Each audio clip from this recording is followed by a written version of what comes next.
Assalamualaikum warahmatullahi wabarakatuh. Selamat pagi Bu Ati dan teman-teman semua. Kami ingin mempresentasikan tugas proyek kami dengan judul algoritma pencarian rute Mixu Surabaya berdasarkan Google Maps. Jadi sebelumnya jurnal yang kita pakai itu dia menggunakan rute yang Mixu di daerah Jabodetabek. Namun kami menggunakan data yang ada di sekitar Surabaya. Perkenalkan, saya Aulia Lucutri Malika dengan NIM 134. Perkenalkan, nama saya Primadita Mosaika dengan NIM 4215. Perkenalkan, nama saya Akila Irianita Sofwa dengan NIM 234. Jadi pada slide ini di sini kami menemukan ada 15 titik Mixu di Surabaya. Dimulai dari titik A yakni Tanjung Sedari yang berada di Surabaya Utara, dan di titik akhir ada Mixu Grand Harvest dengan kami beri simbol O. Kemudian di sini arahnya ada dua arah dengan bobot jarak kilometer yang bervariasi.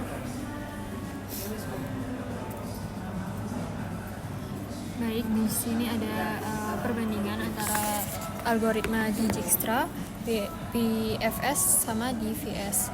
Nah, kalau algoritma Dijkstra itu digunakan untuk mencari rute paling dekat menuju toko Mixu dari lokasi pengguna. Nah, algoritma ini akan membandingkan semua kemungkinan jalan, lalu memilih jalur dengan total jarak atau bobot yang paling pendek. Kemudian BFS bekerja dengan menelusuri jalan secara bertahap dari lokasi terdekat terlebih dahulu.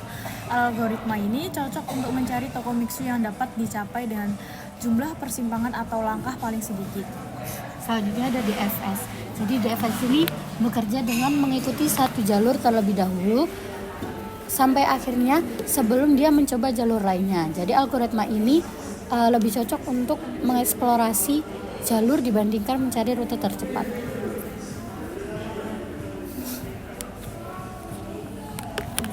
Baik, di sini ada cara kerja Dijkstra, yaitu rute terpendek berdasarkan jarak. Mekanisme intinya itu menggunakan import HICP atau priority queue. Nah, cara kerjanya node dievaluasi bukan berdasarkan siapa yang datang lebih dahulu, melainkan siapa yang memiliki akumulasi jarak atau bobot terkecil gitu.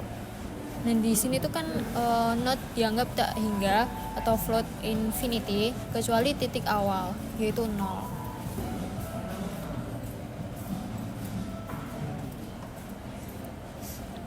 Nah, di sini kita ada eksekusinya yaitu node A ke node O.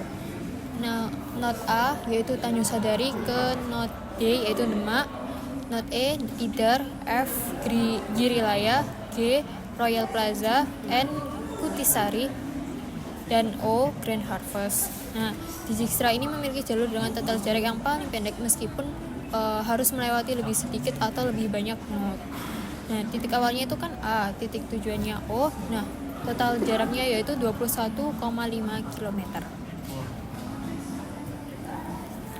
Selanjutnya ada cara kerja BFS. BFS adalah seperti yang kita tahu, BFS itu rute terpendek tanpa memandang jarak atau bobot. Jadi dia mencari rute yang paling pendek tanpa memandang jarak yang ada. Berbeda dengan Dijkstra yang dimana dia melihat jarak rute terpendeknya. Kemudian untuk mekanisme inti, dia menggunakan collection DQ yakni antrian standar atau FIFO. Kemudian untuk cara kerjanya, dia mengeksplorasi semua tetangga di level saat ini dan level 1 sebelum turun ke level berikutnya. Dengan dia tidak peduli adanya bobot atau jarak dalam kilometer, yang dihitung murni jumlah langkah atau titik transit. Nah, di sini eksekusi BFS itu dimulai dari A ke titik akhirnya yakni O.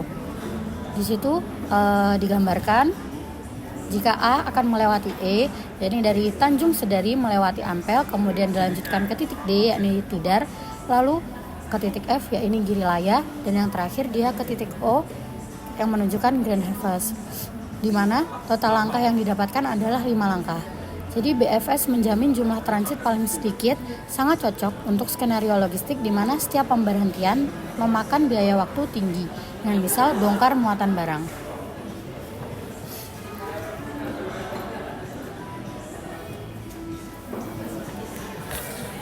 Selanjutnya ada cara kerja DFS, penelusuran jalur sedalam mungkin terlebih dahulu sebelum kembali menjari jalur berikutnya.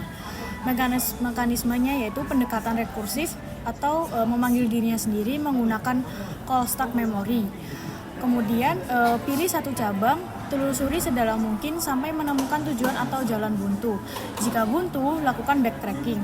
Bukan mencari yang terpendek ataupun tercepat, melainkan sekedar mencari apakah jalur itu eksis.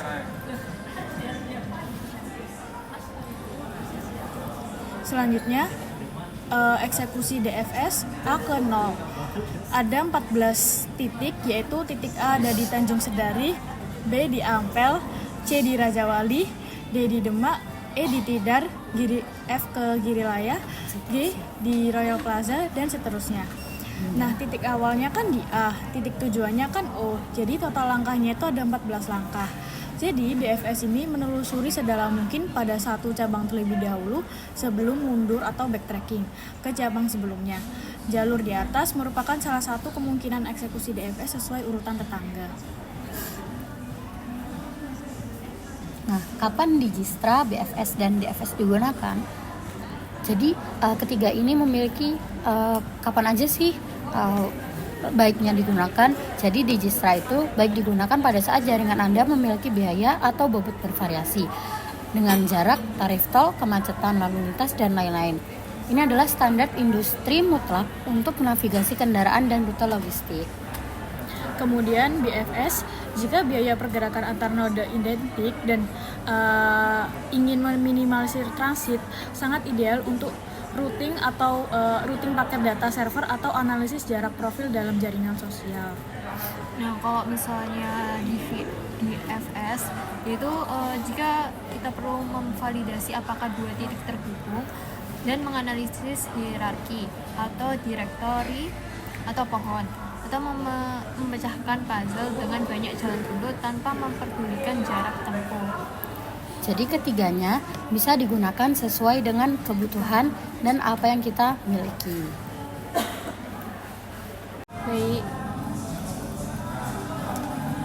Baik, di sini ada algoritma Dijkstra. Yang pertama yaitu kita import HQ. Gunanya untuk membantu kita membuat antrian prioritas, memastikan node dengan jarak yang paling kecil diproses lebih dulu. Lanjut, ada class graph. Nah, di sini itu ada def init self nodes yang membuat dictionary kosong untuk menyimpan agensi this graph. Nah, nantinya setiap node akan punya daftar nickbor dengan dan jaraknya atau bobotnya. Lanjut, yaitu ada def tambah edge. Nah, fungsinya untuk menambahkan hubungan antar node. Selanjutnya itu ada jika node asal belum ada di graph, maka buat list, yaitu if dari node in self nodes. Begitupun untuk list selanjutnya. Nah, karena graph bersifat dua arah, maka kita buat self.nodes dari append ke jarak.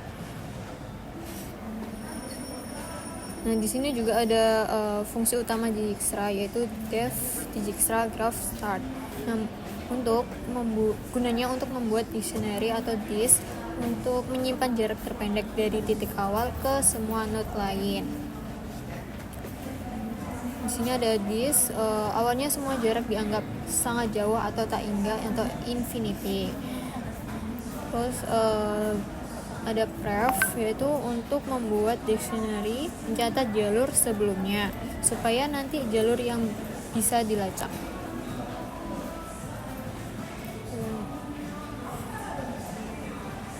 Nah, di sini ada disk start, yaitu 0, titik awal, jarak dari titik awal ke dirinya sendiri tentu bernilai 0.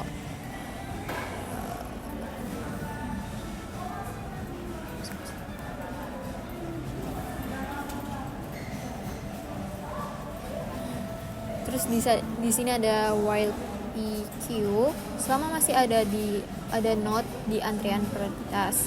Nah, untuk mengambil node dengan jarak paling kecil saat ini tuh menggunakan jarak node HQ hop PQ. Jika jarak tersebut ternyata lebih buruk dibanding yang sudah tersimpan, maka node dilewati saja.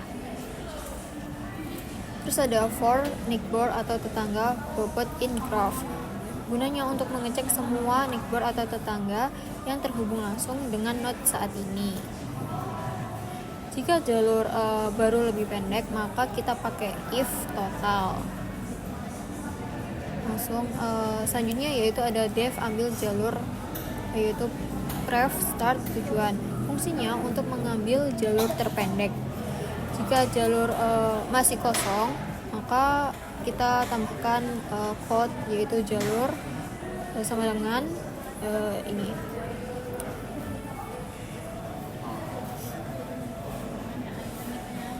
Terus selanjutnya adalah while sekarang jalur app.appen sekarang untuk gunanya menambahkan node sekarang ke jalur. Begitupun untuk pref bergerak ke node sebelumnya. Nah, untuk kode jalur .reverse itu gunanya untuk jalur dibuat dari belakang, maka dibalik agar urut dari start ke tujuan. Jika jalur tidak valid, misalnya tujuan tidak bisa dicapai dari start, maka jalur yang dihasilkan akan tetap kosong atau tidak dianggap. Di sini ada data graph, yaitu A sebagai nodes dan B sebagai edge dan 3,6 sebagai bobot. Di sini ada keterangan nama-nama nodesnya. Lalu di sini ada jalankan program. Nah, start ini tuh adalah titik awal dan tujuan, yaitu titik tujuannya, yaitu O. Kita pakainya start node A dan titik tujuannya itu node O. Kita print hasilnya seperti ini.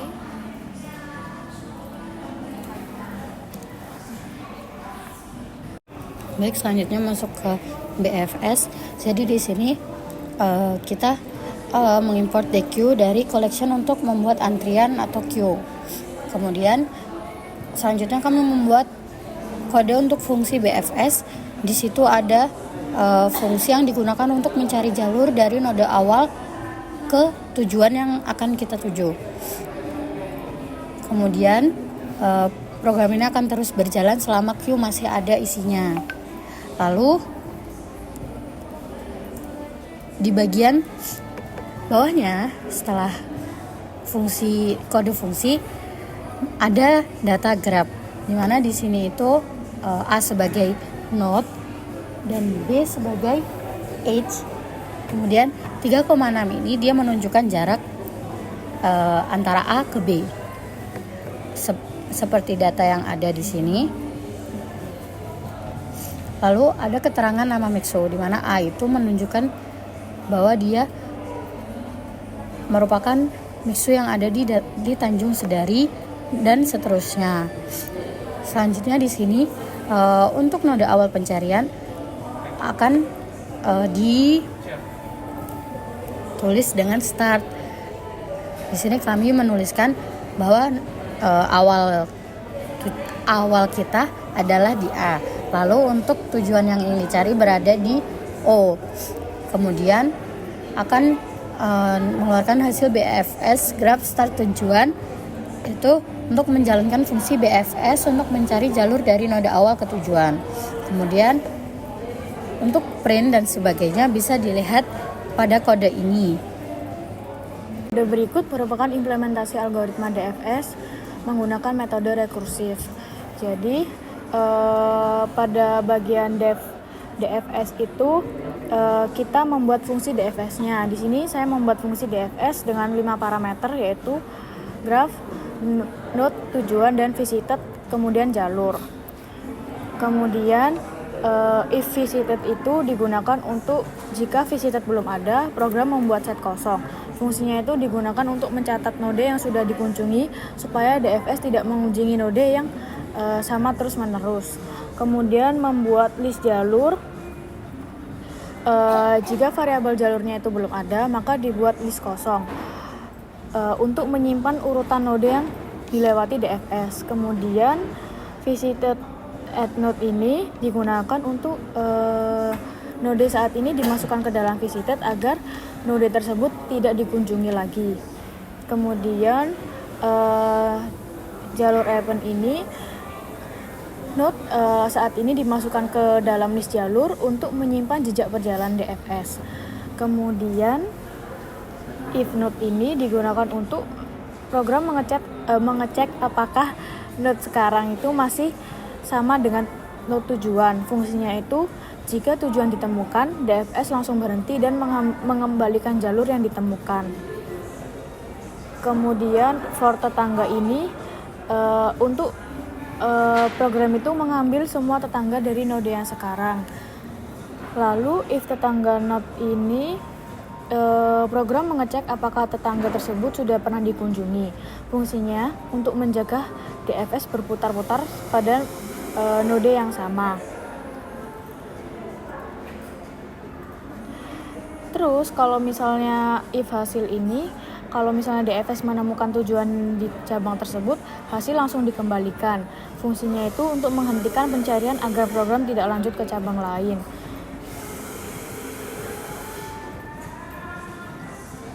Kemudian jalur pop ini, kalau misalnya jalan buntu, node yang terakhir itu dihapus dari jalur. Fungsinya DFS kembali ke node sebelumnya untuk mencoba cabang lain. Kemudian ini ada data graph-nya.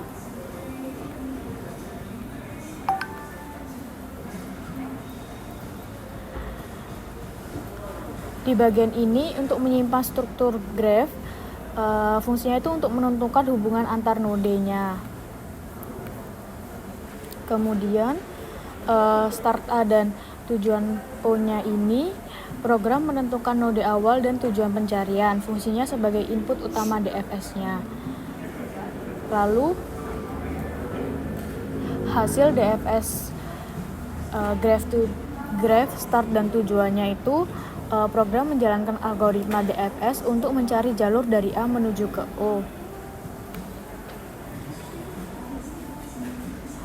Setelah itu kita run terlebih dahulu dan hasilnya seperti ini. Ini hasil dari Dijkstra-nya, kemudian hasil dari BFS-nya, dan ini hasil dari DFS-nya seperti ini.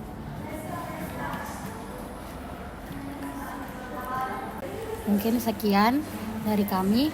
Terima kasih.